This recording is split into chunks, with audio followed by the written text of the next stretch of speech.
वर्ष की कन्या का पूजन कर लो अगर आपकी इच्छा है तो। 5 वर्ष की कन्या जो है वो माता का रोहिणी रूप माना गया है। कौन सा रूप माना गया बोलो? रोहिणी रूप।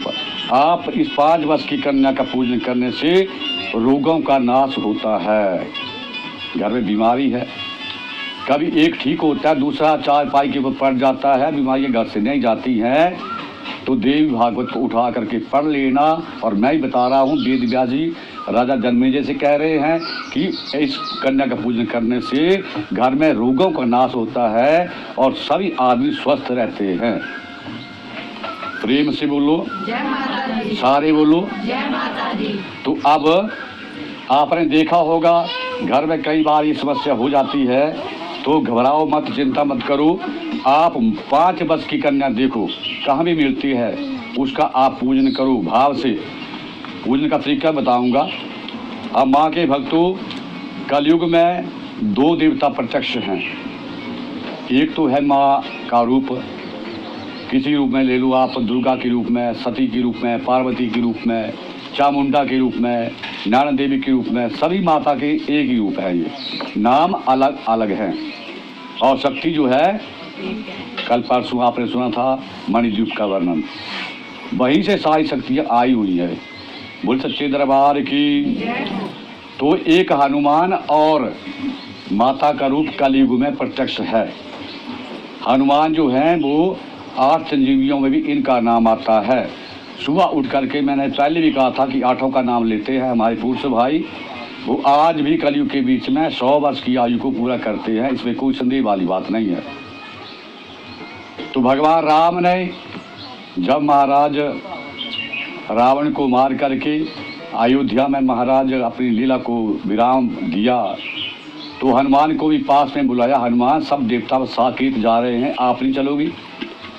तो हनुमान ने कहा कि भगवान पहले कन्फर्म कर लेता हूँ, पहले मुझे ये बताइए कि आपके उस लोक में क्या आपकी कथा मुझे सुनने को मिलेगी? तो राम ने कहा था कि देखिए हनुमान, जहाँ पर मैं हूँ ना, वहाँ पर मेरी कथा की जरूरत नहीं है। उस लोक में मेरे दर्शन हो सकते हैं, लेकिन मेरी कथा सुनने को बोलो नहीं मिलेगी। हनुमान ने कहा कि प्रभु क्षमा करना, टाटा बाय बाय, आप जाइए। और मैं वहाँ पर नहीं जा सकता क्योंकि मुझे आपकी कथा सुनने को चाहिए। इसलिए कलयुग के बीच में हनुमान बोलो साक्षात हर कथा में आकर के किसी न किसी रूप में बैठ करके कथा सुनते हैं, चाहे वो किसी भी रूप में आए, हमें मालूम हो चाहे ना हो, लेकिन वो अपना आसन जहाँ भी कथा लगती है वो लगाते हैं और कथा को बड़े प्रेम से सुनते हैं। बोली बांके बिहारी लाल की। रामचरित सुनबे को रसिया, बोलिए रामचरित सुनबे को, राम लखन सीता मन, राम लखन सीता मन। महाराज अगर घर में बीमारी बढ़ गई है, आप दुखी हो गए हैं, तो आप भगवती का, दुर्गा का पाठ करवाइए।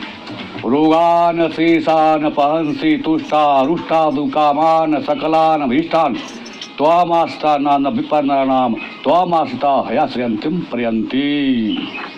इस मंत्र को 2 बार बोला जाता है, फिर दुर्गा सप्तशती का मंत्र बोला जाता है।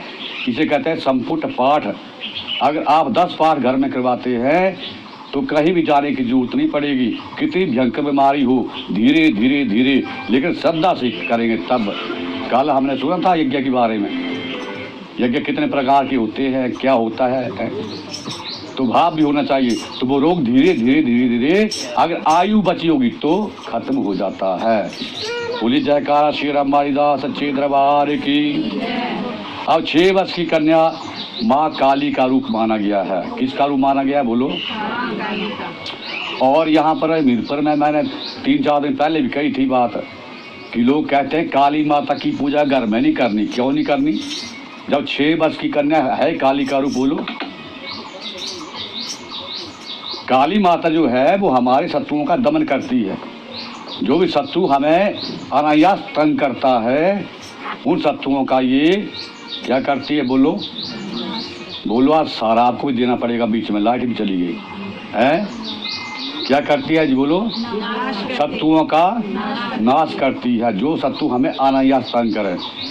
माँ काली कहती है कि अगर कोई मेरा अपराध कर दे तो मैं उसको भले ही क्षमा कर सकती हूँ, लेकिन जो मेरे पुत्र का, मेरे भगत का अपराध करता है उसका तो मैं उसी तरह नाश करती हूँ जैसे जंगल के बीच में बैठी हुई एक शेरनी अपने बच्चे की रक्षा करती है।